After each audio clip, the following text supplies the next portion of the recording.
अस्सलामुअलैकुम।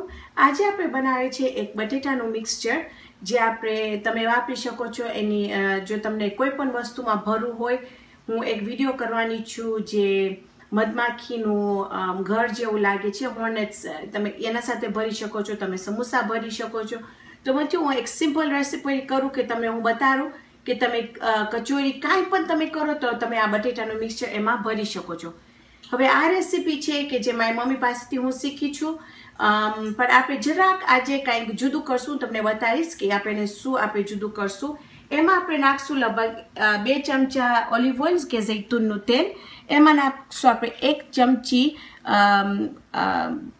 તાજું લસણ ને આદુ જેને હું ક્રશ કરી લીધી છું, 1 ચમચી એમાં જશે રાઈ, 1 ચમચી જશે જીરું અને લગભગ 7-8 પાંદડા લીમડો। જો તમને ઓછું નાખવું હોય તો તમે ઓછું નાખજો એમાં। પછી આપણે એમાં નાખશું લગભગ 1 ચમચો સૂકી કોથમીર, જેટલું તમને લાલ મરચાં નાખવું એટલું તમે લાલ મરચાં નાખજો। એમાં નાખશું અડધી ચમચી હળદર અને લગભગ અડધી થી 1 ચમચી લેમન પેપર ને જો તમને લેમન પેપર ના મળતું હોય તો તમે લીંબુ છે કાં તો તમે લીંબુના ફૂલ કે કાંઈ પણ ખટાશ એમાં નાખી શકો છો। એમાં આપણે નાખશું લગભગ 1 ચમચો ટમેટો પેસ્ટ અને અહીંયા છે મારી પાસે મટર, પણ મારી ભૂલ શું થઈ કે હું મટર ને ગાજરના બદલીમાં હું ખાલી મટર લઈ આવી, અને તો તમે જો બનાવો તો પ્લીઝ એની અંદર મિક્સચરનું લેજો જેમાં તમે મટર ને ગાજરનું મિક્સચર હોય તો તમે એ નાખજો એની અંદર। ને અહીંયા છે લગભગ મારી પાસે 10 બટેટા જેને હું ફાઈતે છોલી ધોઈ ને એને નાના નાના પીસીસ કરી નાખી છું અટલાક, અને ધોઈને રાખી છું ને આપણે એને હમણાં એ પણ આપણે વાપરશું। તો અહીંયા છે મારો ચૂલો, આપણે શરૂ કરશું ચૂલો। એની અંદર આપણે નાખશું લગભગ 2 ચમચા જેટલું જૈતુનનું તેલ, અને હું તમને વિડીયોમાં બતાવવાની છું સમોસાની ચપરી કેવી તામ કરવાનો ને સમોસા કેવી તામ વારવાનું, એ બધી વસ્તુ આવી છે। તો એના પહેલાં મને થયું કે હું તમને આ બટેટાનું મિક્સચર બતાવી દઉં તો તમને ખબર હોય કે તમે કેના સાથે એને ભરી શકો છો। તો તમે કાં તો સમોસાને છુંદો સાથે પણ ભરી શકો છો। જરાક તેલ ગરમ થાય એટલે એની અંદર આપણે નાખી દઈશું આપણી રાઈ। હું ભૂલી ગઈ કે આપણે નિમકની જરૂર પડશે તો નિમક રાખું છું અહીંયા। એની અંદર નાખી દઈશું આપણે જીરું। હવે જરાક આપણી રાઈ ને જીરું જરાક ફૂટવા માંડશે એટલે આપણે એની અંદર નાખી દઈશું આપણો લીમડો,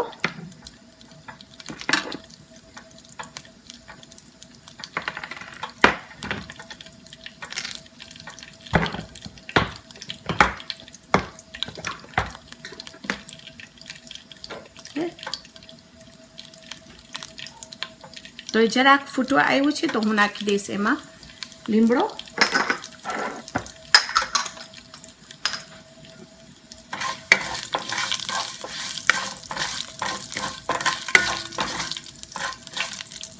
અને જરાક આપણે તરાવા દઈશું જરાક જ। પછી એની અંદર આપણે નાખશું આપણું લસણ ને આદુ,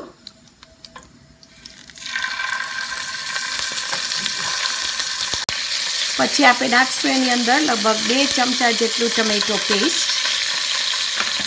હવે આને આપણે ફાઇન રીતે હલાવશું અને જરાક ટમેટો પેસ્ટને આપણે રાંધવા દઈશું જરાક જ।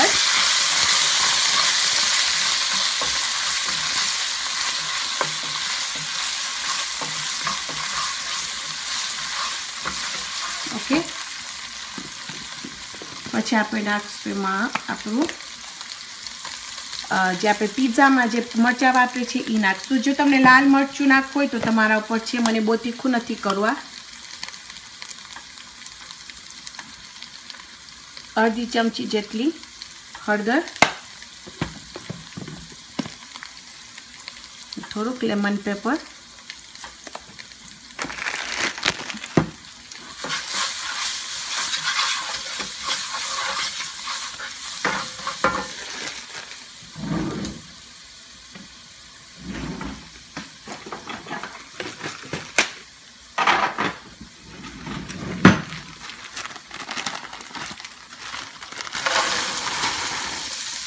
મટર અને નાખશું બટેટાનો, નાના નાના બટેટા.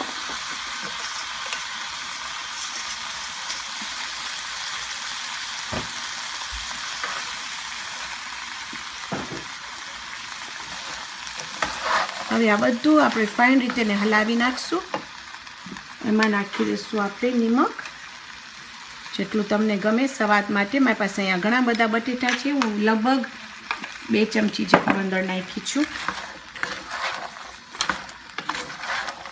એક વખત બધું આપણે મિક્સ કરી લેશું, એટલે આપણે ટાંડો સાવ ઓછું કરી નાખશું, લો ઉપર, મીડિયમ લો ઉપર, અને ઢાંકીને રાખી દઈશું કે પોતે આસ્તે આસ્તે આપણા બટેટા ફાઇન રીતે પાકી જશે. એક વખત પાકી જશે એટલે આવીને હું તમને બતાવીશ કે આપણું આ મિક્સચર કેવું લાગે છે.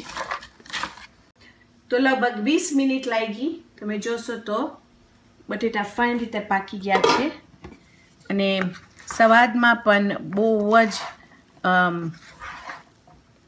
જ ફાઇન થયું છે. તો હવે આપણે એને, જો તમે બનાવો તો એને ખુલ્લું રાખી દેજો કે ફાઇન રીતે સાવ સુકાઈ જાય. પછી તમે એમાં સમોસા કે તમે બન્સ છે કે બ્રેડ રોલ્સ છે, કાંઈ પણ તમે લઈને એને ભરી શકો છો. આ રેસીપી હું બહુ વાપરું છું, તો આમ તમે ખાસ જોજો કે હું આ કેવી રીતે આમ કરી છું. તો આવતી વખતે જ્યારે આપણે બન્સ બનાવે કે બીજા જાતની સમોસા કે બનાવે તો હું કહીશ કે આપણે આ મિક્સચર વાપરશું, તો તમે આ વિડીયો જોજો. તો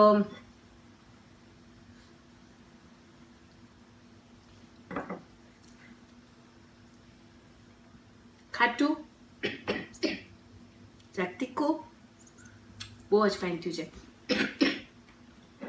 તો આજે આપણે બટેટાનું મિક્સચર બનાવ્યા. આવતી વખતે આપણે બીજી જબરદસ્ત રેસીપી બનાવશું. તો ત્યાર સુધી